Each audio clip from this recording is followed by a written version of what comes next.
രാജ്യം തന്നെ ആകാംക്ഷപൂർവ്വം കാത്തിരിക്കുന്ന ഒരു കേസിന്റെ വിധിക്കായി നമ്മൾ ആകാംക്ഷപൂർവ്വം കാത്തിരിക്കുന്നു. അവിടേക്ക് ജഡ്ജി എത്തിയിട്ടുണ്ട്.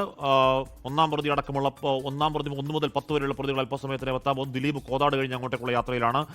വിജയകുമാർ കൂടിച്ചേരുന്നു. വിജയകുമാർ, ഇത് ജഡ്ജിയുടെ സമീപനം ശരിയല്ല എന്ന് ചൂണ്ടിക്കാട്ടി 2 പ്രോസിക്യൂട്ടർമാർ രാജിവെച്ചൊഴിഞ്ഞൊരു കേസാണ്.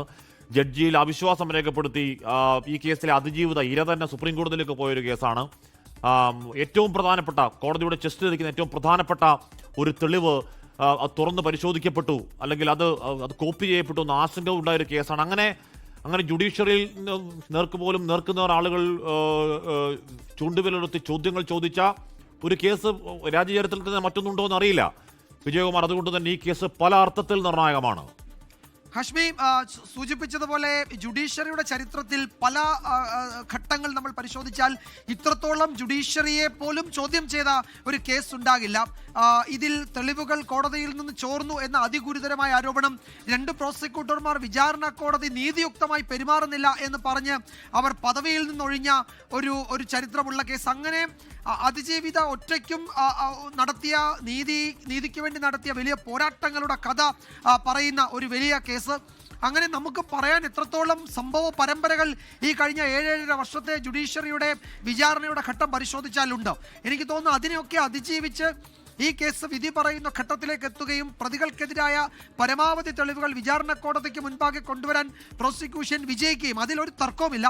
പ്രോസിക്യൂഷനെ സംബന്ധിച്ച് ഇത്തരം ഒരു കേസിൽ സമാഹരിക്കാവുന്ന തെളിവിന്റെ പരമാവധി അത് കൊണ്ടുവന്നു എന്ന് തന്നെയല്ല, അത് പലതും പ്രതിഭാഗത്തെ വല്ലാതെ ബുദ്ധിമുട്ടുകയും ചെയ്തു. അവർക്ക് ഉത്തരം മുട്ടിയ ഘട്ടങ്ങൾ പലതുണ്ട്. കോടതി മുറിക്കകത്തും പുറത്തുമൊക്കെ.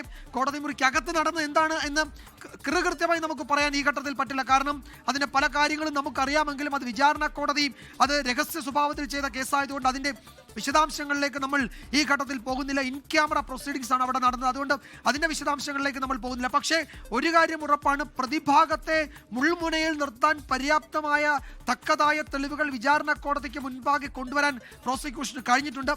അത് ഒരു ജുഡീഷ്യൽ സ്ക്രൂട്ടണിയിലൂടെ എങ്ങനെയാണ് വിചാരണ കോടതി വിലയിരുത്തുന്നത് എന്നതാണ് നമ്മൾ ഇനി അടുത്ത മണിക്കൂറിൽ അറിയാൻ പോകുന്നത്. ഒരു സാധാരണക്കാരൻ്റെ സാമാന്യ യുക്തിയല്ല വിചാരണ കോടതിയുടെ മുൻപാകെ വരുന്ന നൈതിക യുക്തി. അതിന് പല പാരാമീറ്ററുകളുണ്ട്, പല അളവുകോലുകളുണ്ട്. അതിലൂടെയാണ് ഒരു കേസ് അത് നിലനിൽക്കുമോ ഇല്ലയോ, ഒരു പ്രതിക്കെതിരായ കുറ്റം തെളിയിക്കപ്പെട്ടിട്ടുണ്ടോ ഇല്ലയോ എന്ന് പറയുന്നത് വിചാരണ കോടതി ജഡ്ജ് അത് പറയുന്നത് ആ അളവുകോലിൻ്റെ മാനദണ്ഡങ്ങളുടെ അടിസ്ഥാനത്തിലാണ്. അതുകൊണ്ട് ഒരു സാമാന്യ മനുഷ്യൻ്റെ, ഒരു കോമൺ പബ്ലിക്കിൻ്റെ അതിവൈകാരിക പ്രകടനങ്ങൾ അപ്പുറത്തേക്ക് കോടതി എങ്ങനെ ഇതിനെ വിലയിരുത്തുന്നു എന്നതൊക്കെ വളരെ പ്രധാനപ്പെട്ടതാണ്.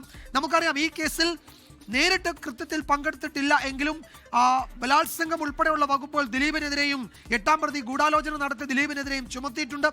ലോകത്തെവിടെയായാലും ഏത് സമയത്തും 24 വാർത്തകളും ഓഗ്മെന്റഡ് റിയാലിറ്റി പാക്കേജുകളും എക്സ്പ്ലെയിനറുകളും വിശദമായി കാണാൻ ഞങ്ങളുടെ യൂട്യൂബ് ചാനൽ നിങ്ങൾക്ക് സബ്സ്ക്രൈബ് ചെയ്യാം.